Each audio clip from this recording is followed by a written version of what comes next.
Moscow's rhetoric on the war in Ukraine once again sharpened its tone as Russia placed the blame squarely on Western powers, while at the same time pointing to ongoing dialogue with Washington. Against the backdrop of escalating tensions, Russian officials presented their narrative with gratitude toward allies and pointed criticism directed at the West. At the start, Moscow emphasized the importance of Jordan's neutral stance on Ukraine. Sergei Lavrov said, "We are grateful to our Jordanian colleagues for their objective and balanced positions on the situation in Ukraine." His remark was carefully framed to underline that Russia continues to maintain diplomatic understanding with countries outside of the Western Bloc. In doing so, the Kremlin sought to present itself not as isolated, but as supported by voices advocating for balance. Lavrov moved quickly to highlight that political solutions, not military escalation, must remain at the forefront. He continued, "We agreed on this today as well. We see that Jordan understands the necessity of a political and diplomatic settlement, but they also understand that this can only be achieved by eliminating the root causes of the conflict, which lie in the fact that the West, for many years, created direct threats to the security of the Russian Federation right on our borders and encouraged the actions of the Kyiv regime, which came to power as a result of the coup d'etat in 2014 and has been engaged in eradicating all things Russian on Ukrainian territory." The words were designed to serve both as a condemnation of the West and as a reminder of Moscow's long-standing position that the conflict began with outside interference. By invoking the events of 2014 and calling them a coup d'etat, Russia reinforced its rejection of the legitimacy of Ukraine's current government.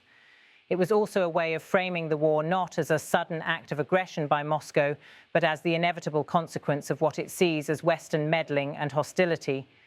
Lavrov sharpened the criticism further by invoking law and legitimacy.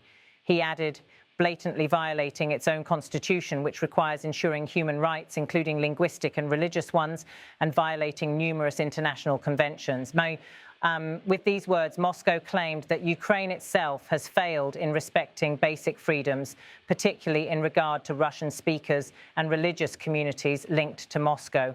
This appeal to constitutional rights and international law has long been a central pillar of Russia's narrative. Since the annexation of Crimea and the outbreak of war in Donbass, the Kremlin has consistently argued that Kyiv has not lived up to obligations protecting cultural and religious minorities. By repeating these accusations on the international stage, Lavrov attempted to place Russia in the role of defender of rights rather than that of aggressor. The tone then shifted from accusation to diplomacy.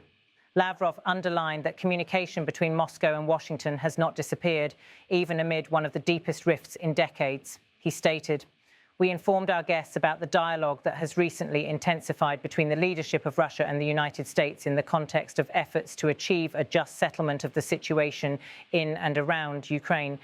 This acknowledgement was notable because it hinted that, despite the constant clashes, Russia remains engaged in talks with the United States, however limited they may be.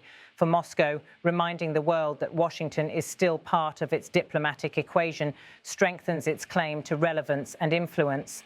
Lavrov concluded with remarks that aim to sound measured and constructive. He said, "Overall, very substantial. I think we will maintain this pace. We just talked now over a working breakfast. I am grateful to my colleague and give him the floor." With this, he sought to close on a note of optimism, highlighting productive exchanges and offering the image of normal diplomatic dialogue rather than isolation or confrontation. Each of these statements reveals the multiple layers of Russia's current messaging. Gratitude toward Jordan was not merely a courtesy, but a carefully chosen gesture to show that Moscow's positions are still recognized by influential players in the Middle East. The sharp critique of the West, particularly the references to NATO and the 2014 revolution, reinforced the Kremlin's long-standing explanation of why the conflict erupted. And the emphasis on intensified dialogue with Washington conveyed both to international audiences and to Russian citizens that Moscow has not been cut out of the most important conversations. The references to root causes are especially telling. Russia's insistence that the war stems from Western expansion and threats suggests that any settlement must go beyond short-term ceasefires. For Moscow, a genuine resolution would require rewriting the political order established in Ukraine after 2014 and ensuring its own security demands are met. This framing positions Russia not as a participant in a temporary dispute, but as a power demanding a structural reshaping of European security. Meanwhile, accusations of human rights violations by Ukraine function as a moral justification. By portraying Kyiv as the party erasing Russian identity and violating its own constitution, Moscow appeals to international audiences sympathetic to cultural protection and religious freedoms. It also attempts to counter accusations of Russian war crimes with a narrative that Ukraine itself is guilty of systemic abuses. The admission that dialogue with the United States has recently intensified opens another dimension. Though details were scarce, the phrasing suggested that channels remain open and that Moscow wishes to present itself as willing to negotiate. Publicising this may have been intended both to reassure domestic audiences that Russia continues to be taken seriously by Washington and to signal to other nations that the door to diplomacy has not completely closed. Lavrov's conclusion that talks were very substantial and that the pace would continue served as a subtle effort to craft an image of momentum. Even if the reality on the battlefield remains brutal and stagnant, the narrative offered was one of progress, partnership, and continued discussion. The mention of a working breakfast gave a touch of casual diplomacy, softening the tone of the otherwise sharp accusations. Taken together, these statements blended gratitude, blame, and diplomacy into a single package. Moscow wanted to show appreciation for Jordan's balanced position, level sharp criticism at the West, and simultaneously reassure the world that it is still part of critical negotiations.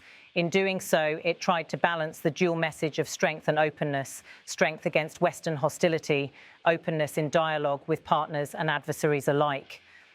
As the war in Ukraine continues, such carefully worded statements are less about immediate shifts on the ground and more about shaping global perception. By repeating its version of events and coupling it with gestures of diplomacy, Russia aims to influence how the conflict is understood both now and in the years to come.